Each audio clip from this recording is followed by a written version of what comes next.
दोस्तों स्वागत है आपका आपके अपने यूट्यूब चैनल में। दोस्तों डीएलएड थर्ड सेमेस्टर के विज्ञान शिक्षण का ये अति लघुत्तरीय प्रश्न पत्र है। आपका पहला प्रश्न है कि ऊष्मा के सुचालक हैं, तो ऊष्मा के सुचालक लोहा, एल्यूमीनियम और तांबा है। अगला प्रश्न है दीप्त वस्तुएं क्या हैं? तो जो वस्तुएं प्रकाश उत्पन्न करती हैं उन्हें हम दीप्त वस्तुएं कहते हैं। अगला प्रश्न है अदीप्त वस्तुएं किसे कहते हैं? तो मेज, कुर्सी, बॉक्स, बर्तन आदि वस्तुओं द्वारा प्रकाश का उत्सर्जन नहीं होता है, उन्हें अदीप्त वस्तुएं कहते हैं। अगले प्रश्न की बात करते हैं हम कि प्रकाश की किरण किसे कहते हैं? तो प्रकाश की जो किरण होती है, प्रायः प्रकाश का गमन पथ की कल्पना हम किसी अति सूक्ष्म छिद्र से निकलने वाले प्रकाश से करते हैं, जिसे हम प्रकाश की किरण कहते हैं। अगला प्रश्न है एक कंपन में लगने वाला समय को क्या कहते हैं? तो एक कंपन में लगे समय को आवर्तकाल कहते हैं। अगला प्रश्न है आवर्तकाल किसे कहते हैं? तो अभी ऊपर हमने पढ़ा है इसको कि एक दोलन पूरा करने में लगे समय को आवर्तकाल कहते हैं। अगला प्रश्न है कि तरंगे कितने प्रकार की होती हैं? तो तरंगे दो प्रकार की होती हैं। पहला अनुप्रस्थ तरंग, दूसरा है अनुदैर्घ्य तरंग। अगला प्रश्न है किसी तरंग की आवृत्ति, चाल तथा तरंग दैर्घ्य में संबंध बताइए। तो यदि किसी तरंग की आवृत्ति n है, चाल b है तथा तरंग दैर्घ्य लैम्डा हो तो चाल बराबर आवृत्ति गुणे तरंग दैर्घ्य होगा, ये संबंध है। अगला प्रश्न है कि फोकस दूरी क्या है? तो फोकस बिंदु और दर्पण के ध्रुव तक के बीच की दूरी को फोकस दूरी कहते हैं। अगला प्रश्न है ध्वनि की प्रबलता तथा मृदुता किससे ज्ञात की जाती है? तो ये क्वेश्चन देखिए मिस हो गया है। अगला प्रश्न है कि ध्वनि का वेग होता है तो v बराबर n लैम्डा। अगला प्रश्न है परिकल्पना से आप क्या समझते हैं? तो परिकल्पना का अर्थ है किसी घटना के कारण को बताने के लिए पहले से विचार बनाना या कल्पना करना कहलाता है। अगला प्रश्न है कि ग्रेविटी की खोज किसने की थी? ग्रेविटी का अर्थ है कि गुरुत्वाकर्षण। तो गुरुत्वाकर्षण बल का खोज सर आइजैक न्यूटन ने किया था। अगला प्रश्न है पाई का मान किस वैज्ञानिक ने बताया था? तो पाई का मान आर्यभट्ट ने बताया था। अगला प्रश्न है कि पौधे की संवेदनशीलता का सबसे पहले अध्ययन किसने किया था? तो ये पौधों के संवेदनशीलता का अध्ययन सबसे पहले जगदीश चंद्र बसु जी किए थे। अगला प्रश्न है कि दो भारतीय तथा दो विदेशी वैज्ञानिकों के नाम बताइए।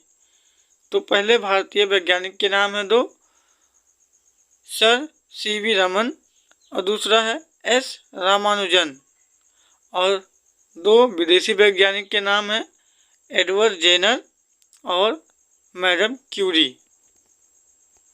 अगला प्रश्न है मस्तिष्क की जांच करने की मशीन का क्या नाम है?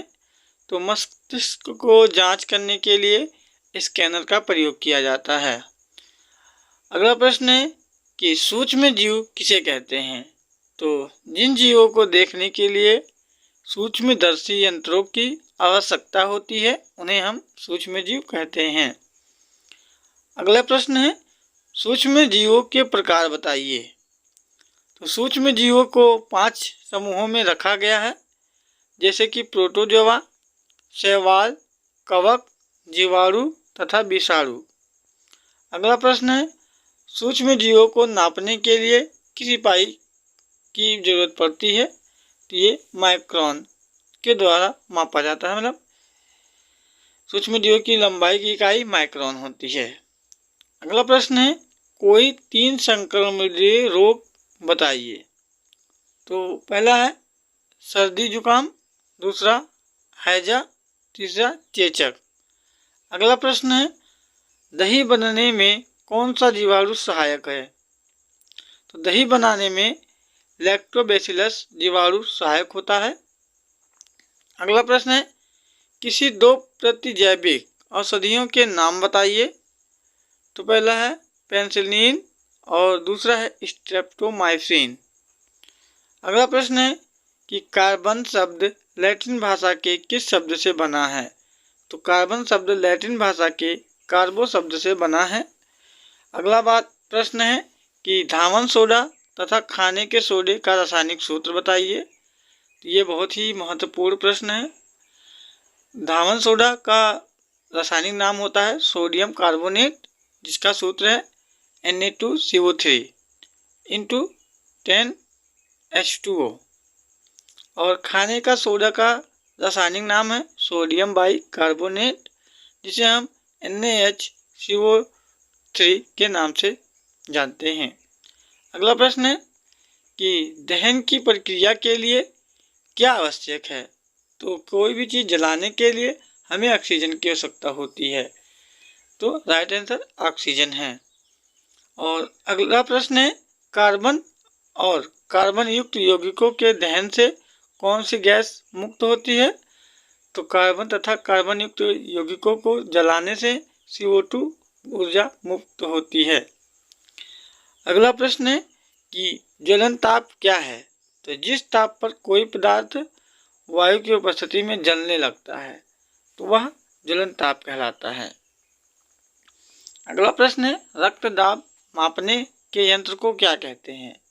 तो रक्त दाब मापने के यंत्र को दाबांतर मापी कहते हैं। अगला प्रश्न है रक्त दाब किसे कहते हैं। तो हृदय द्वारा रक्त निश्चित लय या चक्र में पंप किया जाता है। रक्त बंद नलिकाओं में बहता है, अतः यह नलिकाओं की दीवार पर दबाव डालता है, इसे ही रक्त दाब कहते हैं। अगला प्रश्न है जीवाश्म का अध्ययन किसमें किया जाता है। तो जीवाश्म का अध्ययन जीवाश्म विज्ञान में किया जाता है। अगला प्रश्न है कि ऊष्मा की मात्रा किस पर निर्भर करती है। तो ऊष्मा की मात्रा वस्तु के द्रव्यमान, तापांतर, अंतर डेल्टा टी तथा विशिष्ट ऊष्मा पर निर्भर करती है। अगला प्रश्न है कि ऊर्ध्वापातन पदार्थ किसे कहते हैं। तो ऊर्ध्वापातन पदार्थ वह पदार्थ होते हैं कि जो गर्म करने पर सीधे ठोस अवस्था से सीधे गैसीय अवस्था में परिवर्तित हो जाते हैं। ऐसे पदार्थों को ऊर्ध्वापातन पदार्थ कहते हैं, जैसे कि कपूर, नौशाधर इत्यादि। अगला प्रश्न है ऊष्मीय प्रसार किसे कहते हैं। तो पदार्थ यानी कि ठोस, द्रव तथा गैस आदि को गर्म करने पर फैलता है तथा ठंडा करने पर सिकुड़ते हैं।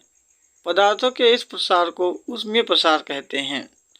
अगला प्रश्न है सूर्य ग्रहण किस दिन होता है। तो सूर्य ग्रहण अमावस्या के दिन होता है।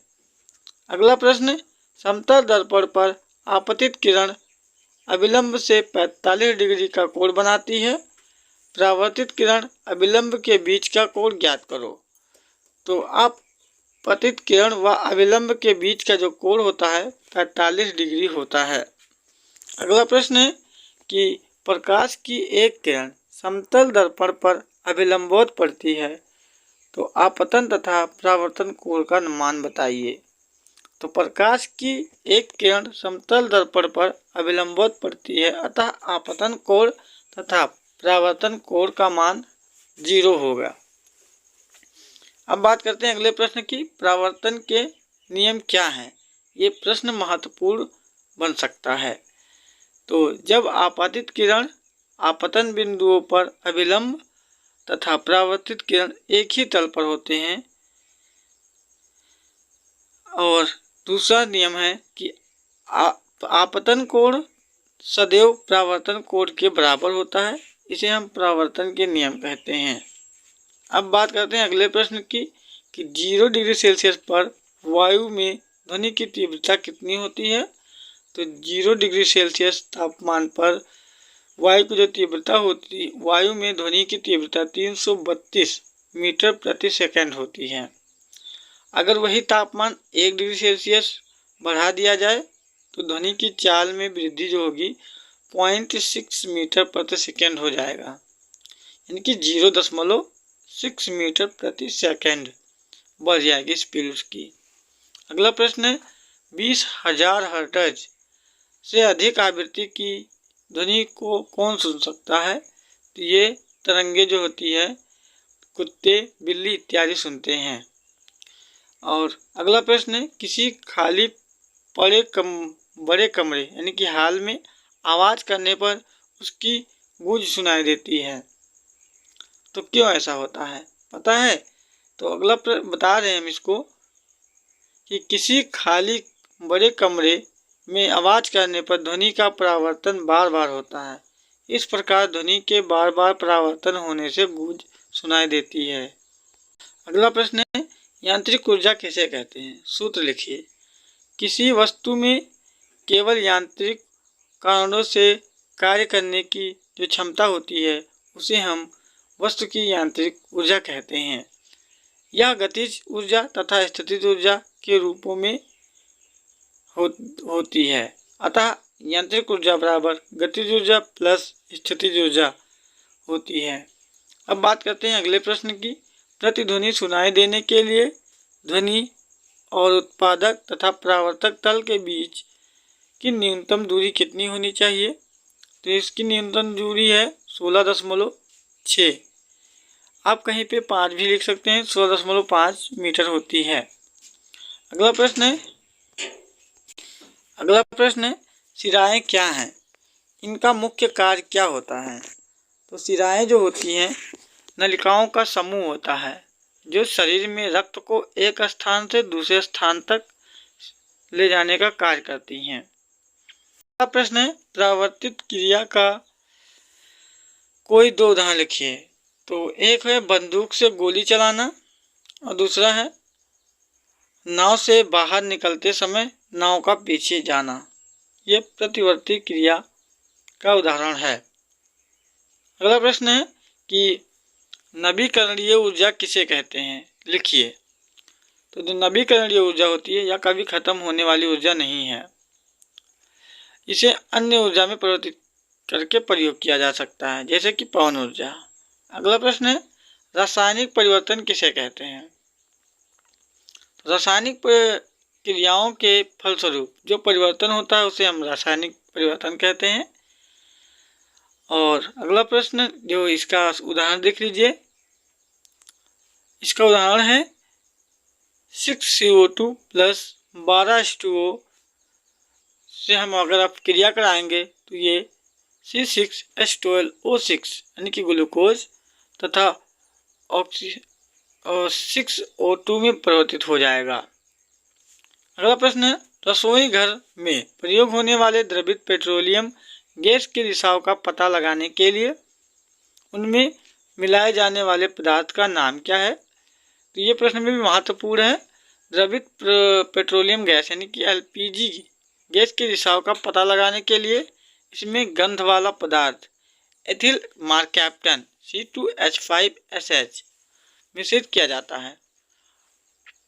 LPG की मुख्यतः आइसोब्यूटेन तथा प्रोपेन गैसों का मिश्रण होता है जो कि गंधहीन होता है, इसीलिए इसमें एथिल मरकैप्टन गैस को मिलाया जाता है जिससे कि हमें पता चल सके कि गैस कहीं लीक हो रही है। अगला प्रश्न है कि क्रांतिक कोण से क्या अभिप्राय है, लिखिए। तो बहुत ही सिंपल है, आप अगर एक बार पढ़ लेंगे और ध्यान से सुन लेंगे तो आपको याद हो जाएगा। और इस फिगर को आप ड्रा कर सकते हैं, स्क्रीनशॉट ले लीजिए। तो कांच से वायु में जाते हुए प्रकाश का अपवर्तन होता है, क्योंकि कांच की अपेक्षा जो वायु है वो विरल माध्यम है तथा तब अपवर्तन कोण आपतन कोण से अधिक होता है। यदि आपतन कोण का मान बढ़ाया जाए तो एक ऐसी स्थिति आती है जब अपवर्तन कोण का मान 90 हो जाता है। इस दिशा में अपवर्तित किरण दोनों माध्यमों को अलग करने वाले तल को छूती हुई निकल जाती है। ऐसी स्थिति के आपतन कोण का मान को हम क्रांतिक कोण कहते हैं। अब बात करते हैं अगले प्रश्न की कि संतृप्त एवं असंतृप्त हाइड्रोकार्बन में मुख्य अंतर लिखिए। तो बहुत ही सिंपल सा अंतर है कि संतृप्त हाइड्रोकार्बन में केवल एक बंध होते हैं, जैसे कि मीथेन होता है CH4। यहाँ पे स्ट्रक्चर बनाया गया है, आप इसको देख सकते हैं और रफ में उतार लीजिए। और जो असंतृप्त हाइड्रोकार्बन होते हैं इनमें डबल या ट्रिपल बंध होता है, जैसे कि देखिए C2H2। इसको आप देख के लिख सकते हैं कहीं पे। और अगला प्रश्न है कि किन्हीं दो खाने वाले अर्थात सब्जी के रूप में प्रयोग किए जाने वाले कवक का नाम लिखिए। तो पहला है कवक जो है कैथेरेलस और दूसरा है मशरूम। मशरूम तो सभी लोग जानते होंगे, इसकी सब्जी भी खाए होंगे आप लोग। अगला प्रश्न है कि वर्ण विक्षेपण क्या है, लिखिए। तो सूर्य का प्रकाश अथवा अन्य किसी स्रोत का श्वेत प्रकाश 7 रंगों में विभक्त हो जाना, जैसे कि जो 7 रंग ये हैं बैगनी, जामुनी, नीला, हरा, पीला, नारंगी, लाल, ये मिलकर बनता है। और श्वेत रंग जो है किरण को विभिन्न रंगों में विभक्त होने की क्रिया को वर्ण विक्षेपण तथा विभिन्न रंगों के समूह को हम वर्ण क्रम कहते हैं। इनमें रंगों का क्रम निश्चित होता है। अगला प्रश्न है कि दाब का एसआई मात्रक लिखिए। तो दाब का एसआई मात्रक जो होता है न्यूटन प्रति मीटर स्क्वायर होता है और इसे हम पास्कल भी कहते हैं। अगला प्रश्न है कोल गैस क्या है। तो कोल गैस बार बार पूछा जाने वाला प्रश्न है। तो यह हाइड्रोजन तथा carbon monoxide, methane, ethylene, acetylene आदि का मिश्रण होता है। कोल गैस ईंधन एवं प्रदीपक के रूप में प्रयुक्त होती है। गैस में उपस्थित असंतृप्त हाइड्रोकार्बन जैसे कि एथिलीन और एसिटिलीन के जलने से प्रकाश उत्पन्न होता है। अगला प्रश्न है कि रेल की 2 पटरियों के बीच में थोड़ी जगह क्यों छोड़ दी जाती है। तो ये भी प्रश्न बहुत ही महत्वपूर्ण है। तो रेल की 2 पटरियों के बीच में थोड़ा जगह इसलिए छोड़ दिया जाता है क्योंकि गर्मी के मौसम में अधिक गर्मी होने से लोहा जो है पिघल कर फैलता है। अगला प्रश्न है कि आयाम से आप क्या समझते हैं। तो कंपन करने वाली वस्तु का अपनी माध्य स्थिति से अधिकतम विस्थापन को उस वस्तु के कंपन का आयाम कहते हैं। इसे हम अक्षर A से डिनोट करते हैं। इसका मात्रक मीटर होता है। अब बात करते हैं अगले प्रश्न की, चंद्र ग्रहण को समझाइए या फिर सूर्य ग्रहण क्या है और यह कैसे होता है। तो हम बात करते हैं पहले सूर्य ग्रहण की कि जब पृथ्वी सूर्य के चारों ओर चक्कर लगाती है तथा चंद्रमा पृथ्वी के चारों ओर चक्कर लगाता है। इस क्रम में जब सूर्य, चंद्रमा तथा पृथ्वी तीनों एक सीध में होते हैं, देखिए जैसे कि इमेज बना है, इसका स्क्रीनशॉट ले लीजिए आप। आ जाते हैं कि सूर्य तथा पृथ्वी के मध्य जब चंद्रमा होता है तब चंद्रमा की जो प्रछाया होती है पृथ्वी पर बनती है। पृथ्वी के इस स्थान से सूर्य दिखाई नहीं देता, वहाँ अंधेरा हो जाता है। इस घटना को हम सूर्य ग्रहण कहते हैं। यह जो है अमावस्या को होता है। अब बात करते हैं चंद्र ग्रहण। पूर्णिमा के दिन जब सूर्य और चंद्रमा के बीच पृथ्वी आ जाती है तो चंद्र ग्रहण होता है। चंद्र ग्रहण में पृथ्वी की छाया जो होती है चंद्रमा पर पड़ती है और चंद्रमा पृथ्वी की छाया में छुप जाता है। अगला प्रश्न है कि प्रकुंचन दाब क्या होता है। तो प्रकुंचन जो होता है हृदय प्रकुंचन के समय यह दाब अधिक होता है तथा हृदय शीतलन के समय कम होती है। इसे हम रक्त दाब कहते हैं और जिसकी 2 अवस्थाएं हैं, पहला है प्रकुंचन, दूसरा है शीतलन। प्रकुंचन जो होता है यह रक्तदाब की सबसे ऊपरी सीमा होती है जो हृदय संकुचन की अवस्था प्रदर्शित करती है। और शीतलन दाब क्या होता है? यह रक्तदाब की निचली सीमा होती है जो शीतलन की अवस्था का प्रदर्शित करती है। अब बात करते हैं हम अगले प्रश्न की कि मानव कान किस सीमा के बीच की आवृत्ति की ध्वनियों को सुन सकता है। तो मानव कान एक निश्चित सीमा के बीच के सीधे आवृत्तियों को सुन सकता है। यह सीमा 20 हर्ट्ज से 20,000 हर्ट्ज होता है। 1 हर्ट्ज बराबर जो होता है 1 कंपन प्रति सेकंड होता है। अगला प्रश्न है, रेगिस्तान का जहाज किसे कहते हैं? तो रेगिस्तान का जो जहाज होता है ऊंट होता है।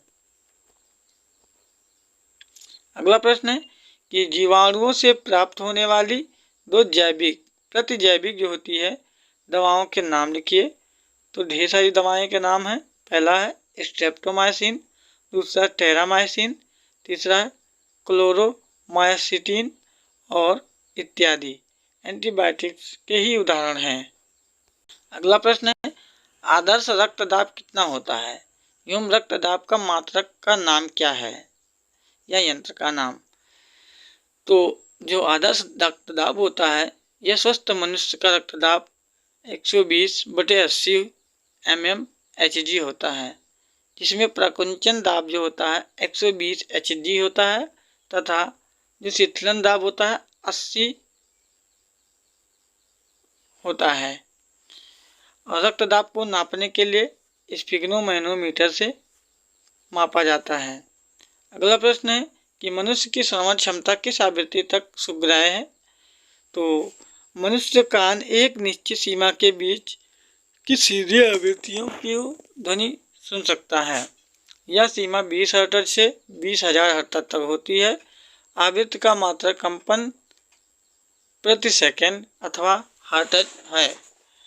अगला प्रश्न है कि निकट दृष्टि दोष दूर करने के लिए किस चश्मे कल या कौन से लेंस का प्रयोग किया जाता है?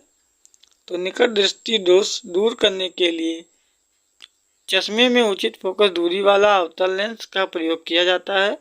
यह लेंस प्रकाश किरणों को अपसारी करके प्रतिबिंब को रेटिना पर बनाता है, जिससे निकट दृष्टि दोष दूर हो जाती है।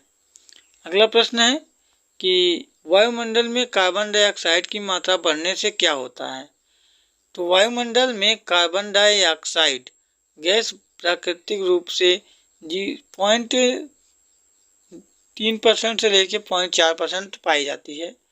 यह सूर्य से आने वाली किरणों को रोकती है लेकिन उन्हें वापस भी नहीं जाने देती, अर्थात कार्बन डाइऑक्साइड की मात्रा बढ़ जाती है। बढ़ जाए तो पहला नंबर क्या होगा? तो पहला ग्लोबल वार्मिंग अर्थात पृथ्वी का तापमान बढ़ेगा। दूसरा जीवधारियों में सांस लेने की परेशानी होगी। तीसरा पहाड़ों की जो बर्फ होती है पिघल जाएगी, जिससे समुद्र जल स्तर बढ़ जाएगा और समुद्र के किनारे रहने वाले शहर डूबने के खतरा बढ़ जाता है। अगला प्रश्न है कि जड़ किसे कहते हैं? तो पौधे में पाया जाने वाला जो जड़ कितने प्रकार की होती हैं बताइए। तो जड़ वृक्ष का वह हिस्सा है जो जमीन के नीचे रहता है और 2 भागों में बांट सकते हैं इसको। पहला है मूसला जड़, दूसरा है झकड़ा जड़। यद्यपि बरगद के जड़ों में अपस्थानिक जड़ें भी पाई जाती हैं। अगला प्रश्न है कैंची किस प्रकार का उत्तोलक है? तो कैंची प्रथम प्रकार का उत्तोलक है। इसमें एक सिरे पर बल, दूसरे पर भार तथा बीच में आलंब होता है। अगला प्रश्न है कि पॉलीथीन बहुलक के 2 उपयोग लिखिए। तो पॉलीथीन बहुलक के उपयोग निम्नलिखित हैं। पहला है प्लास्टिक के थैले बनाना, दूसरा प्लास्टिक के फिल्म बनाने में और तीसरा है जिओमरेन बनाने में और चौथा है प्लास्टिक बोतल या अन्य पात्र बनाने में। अगला प्रश्न है दूरदृष्टि दोष को दूर करने के लिए चश्मे में कौन सा लेंस प्रयोग करते हैं? तो दूरदृष्टि दोष दूर करने के लिए चश्मे में उत्तल लेंस का प्रयोग करते हैं। अगला प्रश्न कौन सा जंतु मरुस्थलीय वातावरण के लिए अधिक उपयुक्त है? तो मरुस्थलीय वातावरण के लिए सबसे ऊंट जो है सबसे अधिक उपयोगी है और क्योंकि इसे प्यास भी बहुत कम लगती है और इसके पैर गद्देदार होते हैं जो कि मरुस्थलीय रेत में आसानी से चल सकते हैं। अब बात हम करते हैं अगले प्रश्न की कि कार्बन के किसी एक क्रिस्टलीय अपर रूप का नाम बताइए तथा उसकी संरचना समझाइए। तो हीरा कार्बन का एक पारदर्शी क्रिस्टलीय अपर रूप है। इसमें कार्बन का एक परमाणु कार्बन के अन्य 4 परमाणुओं से जुड़ा होता है। कार्बन परमाणुओं की चतुष्फलकीय अवस्था के कारण यह पूर्णतः आबद्ध कठोर एवं त्रिविमीय संरचना का होता है। अगला प्रश्न है कि शरीर में इंसुलिन की कमी होने पर क्या प्रभाव परिलक्षित होता है। तो इसमें है कि शरीर में इंसुलिन की कमी से मधुमेह नामक रोग हो जाता है जिससे हम मधुमेह कहते हैं। अगला प्रश्न है कि पृथ्वी की चारों ओर कितनी ऊंचाई तक वायुमंडल का विस्तार होता है और वायुमंडल का ओजोन स्तर जीवधारियों के लिए कैसे महत्वपूर्ण है। तो पृथ्वी के चारों तरफ वायु से घिरी है और पृथ्वी के चारों ओर वायु का यह आवरण जो होता है वायुमंडल कहलाता है और वायुमंडल लगभग 100 किलोमीटर की ऊंचाई तक फैला है। ओजोन परत जो है पृथ्वी से लगभग 50 किलोमीटर ऊपर ओजोन की रक्षात्मक परत पाई जाती है। यह घातक जो है पराबैंगनी किरणों को पृथ्वी पर आने से रोकती है। इससे क्षतिग्रस्त होने से हमारा स्वास्थ्य तथा भोजन प्रभावित होंगे। अगला प्रश्न है थर्मामीटर बनाने में पारा का उपयोग क्यों किया जाता है। तो इसमें ऊष्मा के कारण प्रसार एक समान होता है अथवा अधिक होता है। यह ऊष्मा का अच्छा चालक होता है। ये एक आकार दर्शीय पदार्थ भी होता है। कांच की जो नली है ये उसके साथ भी नहीं चिपकता है। ये तापमापिक में पारे का उपयोग किया जाता है। अगला प्रश्न आर्किमिडीज सिद्धांत क्या है। तो जब कोई वस्तु द्रव में पूरी या आंशिक रूप से भिगोई जाती है तो उसके भार में जो आभासीय कमी होती है वह वस्तु द्वारा हटाए गए द्रव के भार के बराबर होती है। अगला प्रश्न है कि तालाब के एक बूंद पानी में सूक्ष्मदर्शी से देखे जाने पर किया जाए। अगला प्रश्न है तालाब के एक बूंद पानी में सूक्ष्मदर्शी से देखे जाने पर किन्हीं 4 सूक्ष्म जीवों के नाम बताइए। तो एक तालाब के एक बूंद पानी में कवक, बैक्टीरिया, शैवाल, प्रोटोजोआ इत्यादि होते हैं। अगला प्रश्न है सभी हरे पेड़ पौधे स्वपोषी क्यों होते कहलाते हैं। तो ऐसे जीव जो अपना भोजन स्वयं बनाते हैं तो वह स्वपोषी कहलाते हैं। अथवा जो है सारे हरे पेड़ पौधे जो सूर्य के प्रकाश की उपस्थिति में प्रकाश संश्लेषण द्वारा अपना भोजन स्वयं बनाते हैं इसीलिए वे स्वपोषी कहलाते हैं। अगला प्रश्न कैरोयल क्या होता है और इसका उपयोग क्या है। तो भुनी हुई शक्कर होती है ये और इसका उपयोग वस्तु को कलर करने में, कैंडी बनाने में, टॉफी इत्यादि बनाने में होता है। अगला प्रश्न है रात में तारे क्यों टिमटिमाते हैं। तो तारे जो हैं वायुमंडलीय अपवर्तन के कारण टिमटिमाते हैं और पृथ्वी के वायुमंडल में जैसे ही प्रवेश करते हैं तो प्रवेश करने के पश्चात पृथ्वी का जो पृष्ठ होता है उस पर पहुंचने तक तारे का जो प्रकाश होता है वो निरंतर अपरिवर्तित होता रहता है जिसके कारण तारे चमकते या टिमटिमाते दिखाई पड़ते हैं। अगला प्रश्न है कि ध्वनि ठीक से सुनाई दे इसके लिए सिनेमा हॉल में अवशोषण का प्रयोग किया जाता है।